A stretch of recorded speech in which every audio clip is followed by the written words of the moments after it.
트럼프 시대 새로운 시스템의 출발점일까요? 혼란의 시작일까요?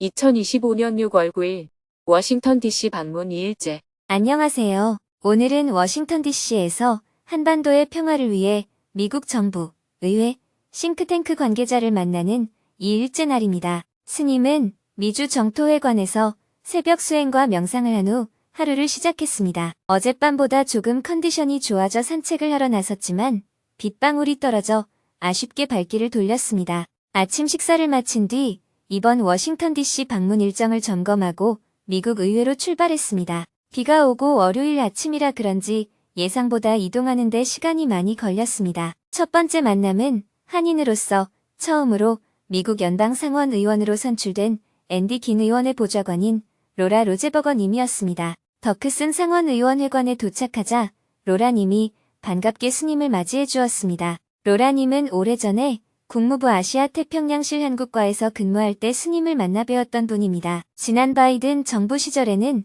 NSC의 중국, 대만 국장으로 근무했습니다. 오랜만에 만나서 그동안의 안부를 주고받고 반갑게 대화를 나누었습니다. 앤디 긴 의원이 바빠서 대신 나왔다고 하고 스님의 말씀을 잘 전달하겠다고 하였습니다. 오랫동안 안보 분야에서 일을 하였기 때문에 동아시아의 평화를 가져오기 위한 많은 얘기를 주고받았습니다. 미팅을 마치며 시간을 내어주어서 고맙다고 서로 인사하고 스님의 영문책 혁명과 붓다를 선물했습니다. 다음은 국방부가 있는 펜타곤 시티로 이동하여 니나 소이어 님을 만났습니다. 니나 님은 핵 및 반 WMD 부서의 수석 국장입니다. 작년 미팅에서 국방부 직원을 대상으로 증문직서를 요청하였지만 이번에는 일정상 진행하지 못해 아쉬워하였습니다. 바쁜 일정 중에 귀한 시간을 내어준 니나님께 감사 인사를 하고 스님의 영문책을 선물로 드렸습니다. 오후가 되니 비가 개고 한여름처럼 무더워졌습니다.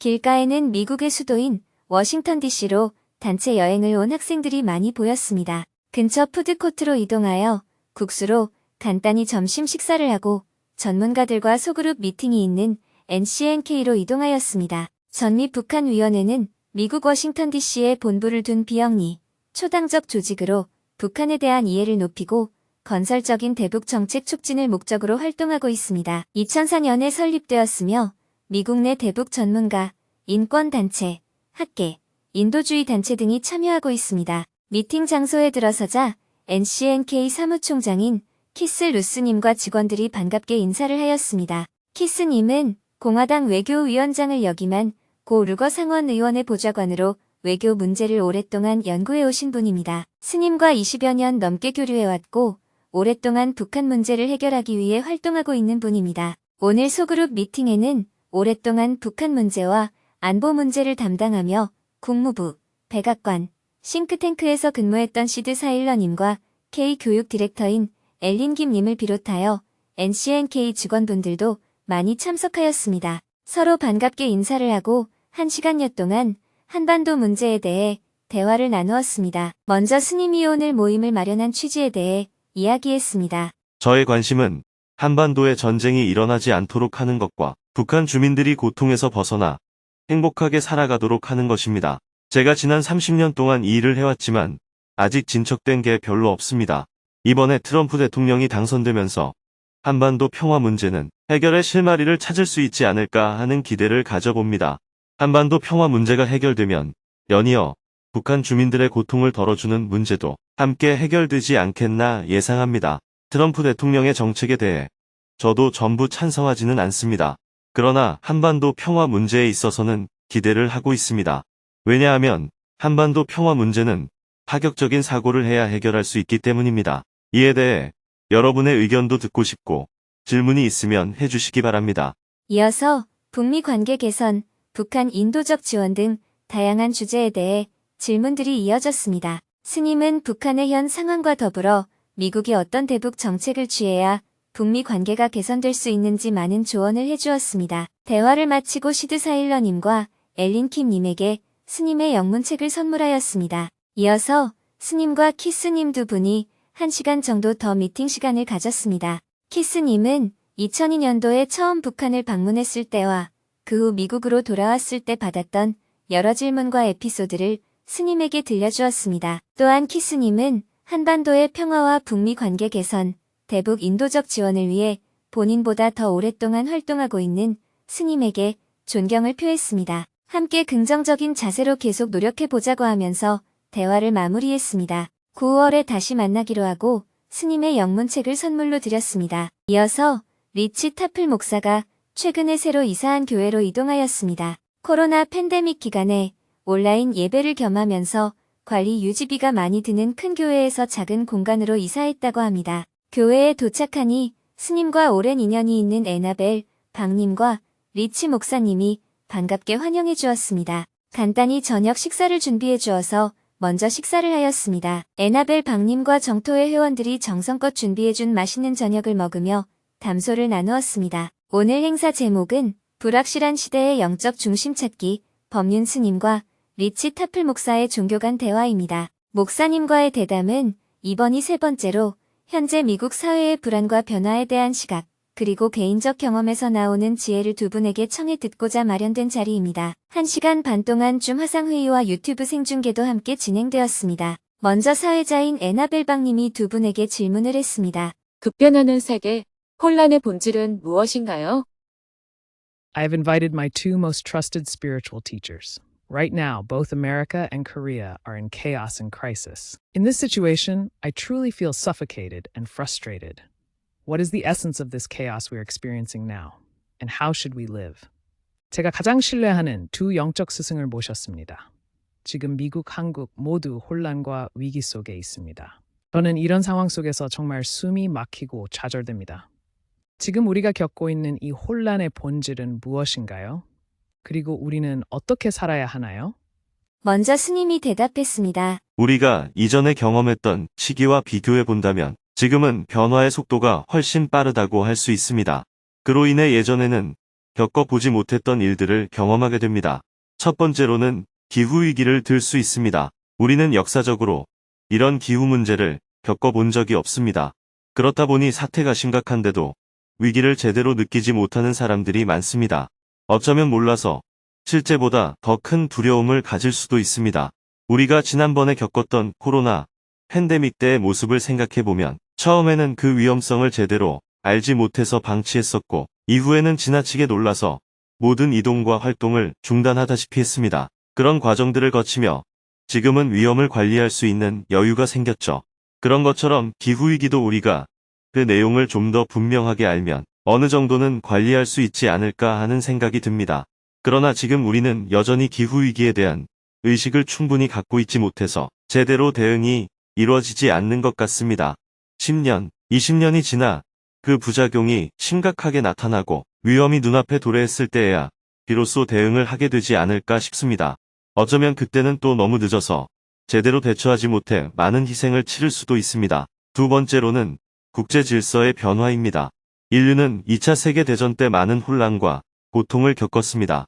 수많은 생명이 희생되었고 그로 인해 깊은 반성과 함께 유엔이라는 기구를 만들었습니다. 세계 평화를 위해 인류가 공동으로 대응해 나가기로 한 것입니다.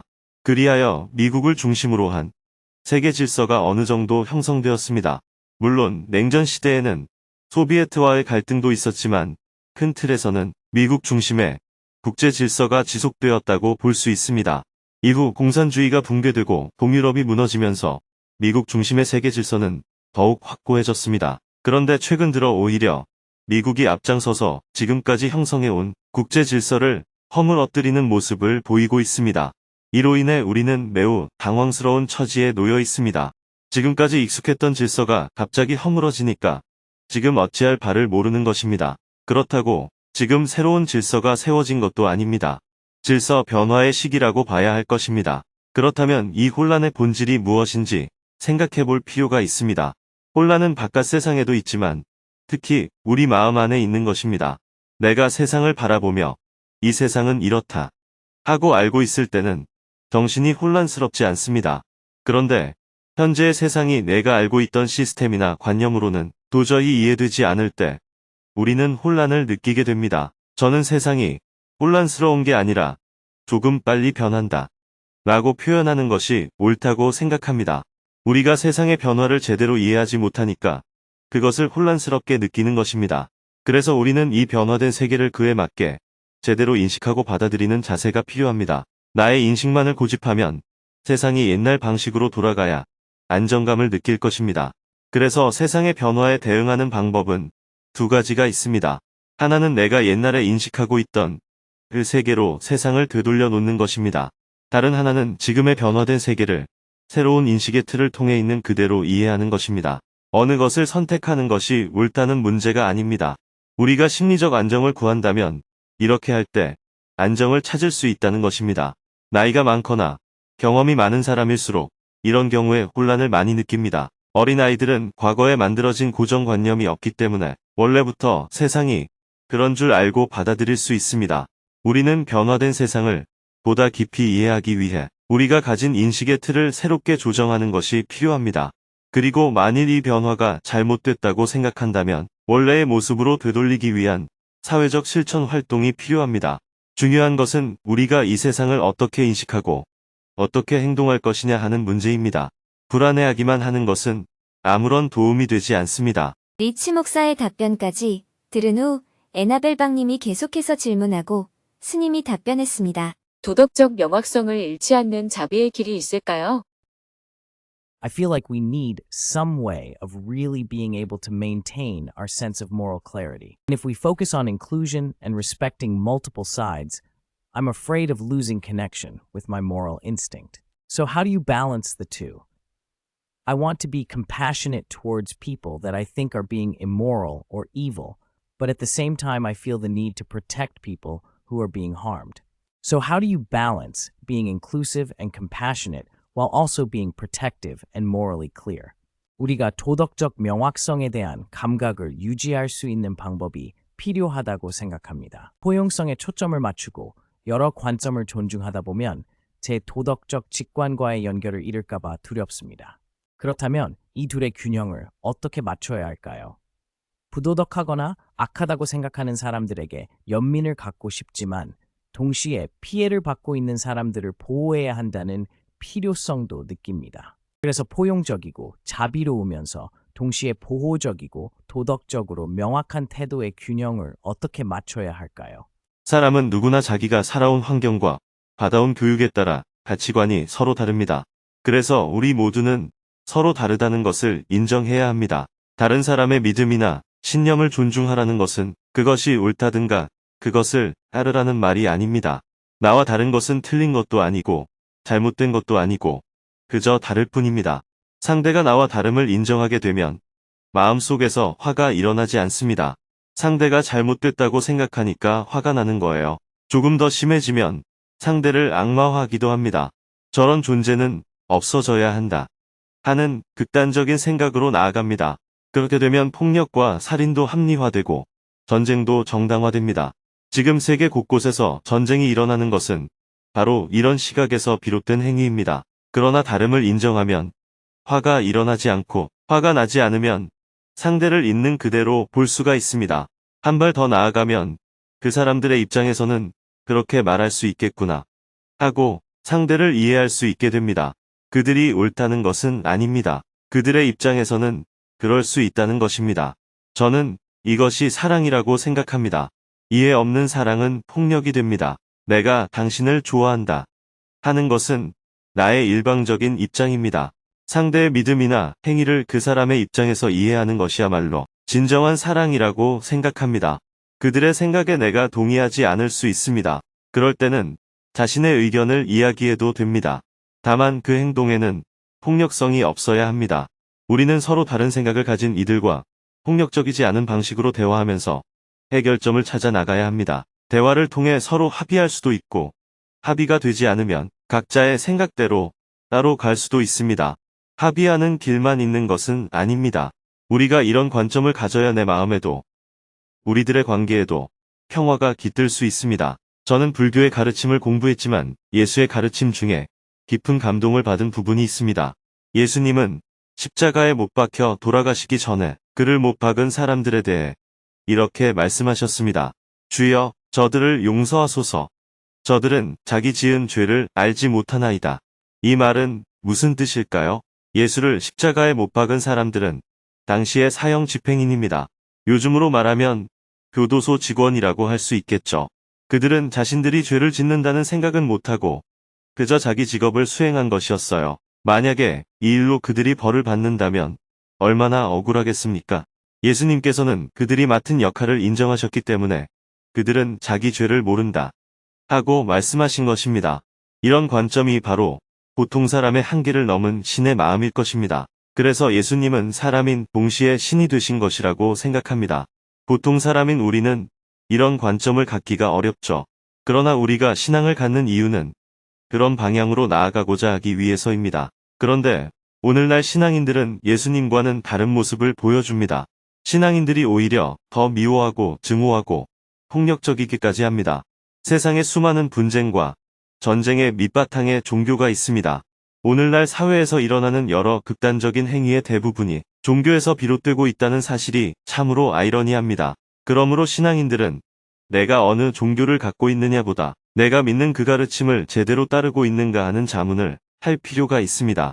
자신의 믿음에 대한 반성과 자각이 중요하다고 생각합니다. 다음은 스님과 리치 목사님이 서로에게 질문하는 시간을 가졌습니다. 먼저 리치 목사님이 스님에게 질문을 했습니다. 자비를 약함이라 말하는 사람들에게 스님은 어떤 대답을 할 건가요? You have spoken about your experience of being tortured in prison. How did you maintain compassion for your torturers while being tortured? You advocate for a compassionate approach, but how would you respond to someone who says, that's weakness? What you're doing is actually creating danger. 스님은 감옥에서 고문을 받은 경험을 이야기한 적이 있습니다. 고문을 받으면서 어떻게 고문을 하는 사람에 대한 연민을 유지했나요? 스님은 자비로운 접근을 말하고 있는데 그건 약함이다. 당신이 하고 있는 것은 실제로는 위험을 조성하는 것이다 라고 말하는 사람에게는 어떻게 대답하시겠습니까? 저는 경찰에 잡혀가거나 고문을 당하는 일이 제게 일어날 거라고는 한 번도 생각해 본 적이 없었습니다. 착하게 살았거든요. 그런데 어느 날 그런 일이 제게 닥쳤습니다.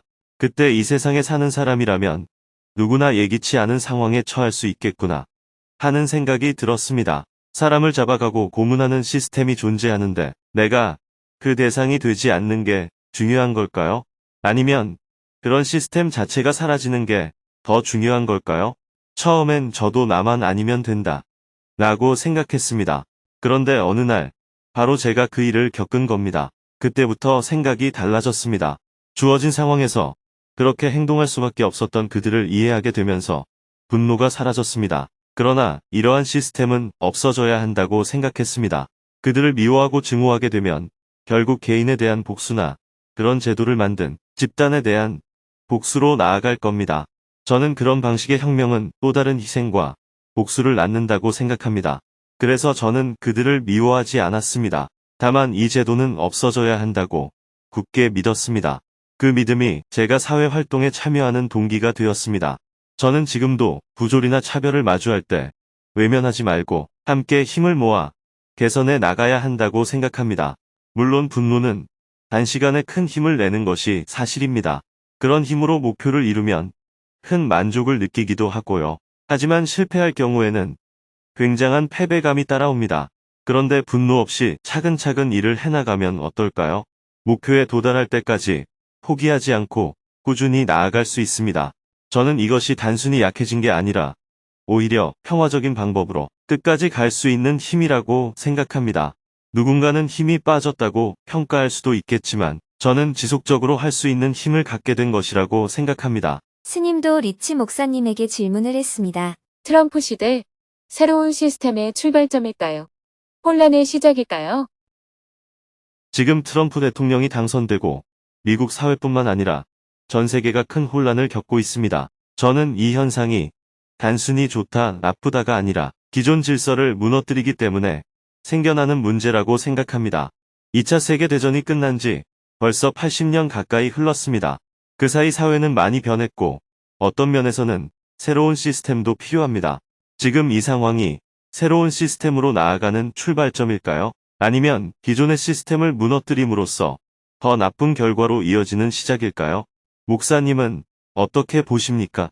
물론 이 시기를 지나야 평가할 수 있을 겁니다. 수십 년이 지난 뒤 돌아본다면 변화된 사회를 반영한 새로운 시스템으로 향한 출발이었는지, 아니면 다시 세계대전과 같은 치열한 경쟁과 혼란으로 향하는 시작이었는지 평가할 수 있겠죠. 지금으로서는 알 수 없습니다.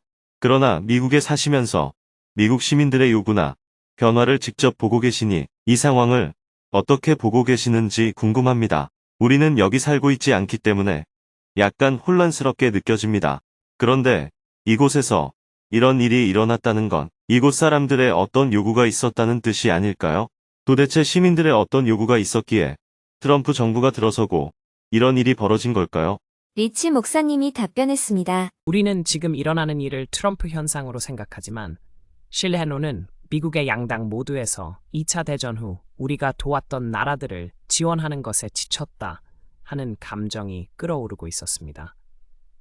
거기에 더해서 조지 부시 전 대통령이 세계의 민주주의를 가져다 주어야 한다는 매우 공격적인 외교 정책을 취했습니다. 이라크 침공은 나중에 알고 보니 정보가 매우 부정확했고 실행도 잘못되어서 중동의 불안정을 초래했다고 생각합니다. 미국 국민들은 더욱 불만을 갖게 되었습니다. 왜 우리 군인들이 이라크에서 죽어야 하는가? 왜 우리 군인들이 아프가니스탄에서 죽어야 하는가? 왜 젊은이들이 이런 일을 해야 하는가? 왜 우리가 세계의 경찰이어야 하는가? 우리가 얻는 것이 무엇인가? 미국인들이 이런 의문을 갖는 이유는 미국 안에도 제대로 된 도로가 없고 청소년들은 펜타닐을 사용하고 있고 일자리도 없기 때문입니다. 미국은 세계화를 통해 손해를 받고 사람들이 이제 그만하자 하고 말하는 것입니다. 그래서 저는 트럼프만의 문제가 아니라 양당 모두의 문제라고 생각합니다. 미국이 세계 여러 곳에서 경찰 역할을 한다는 세계관이 힘을 잃었습니다. 이런 고립주의는 재앙적인 결과를 가져올 것이라고 생각하지만 미국인들은 이를 통해 다시 배움을 얻어야 할 것이라고 생각합니다. 리치 목사님의 답변을 듣고 스님도 이에 대한 의견을 말했습니다. 미국이 세계에서 가장 큰 영향력을 행사하다 보니 이건 미국만의 문제가 아니라 세계의 문제이기도 합니다. 한국에서도 지난 몇 달 동안 정치적 혼란이 있었습니다. 그것은 한국의 혼란이었지 미국의 혼란은 아니었습니다. 그런데 지금 미국의 혼란은 전 세계 모든 사람이 함께 겪고 있습니다.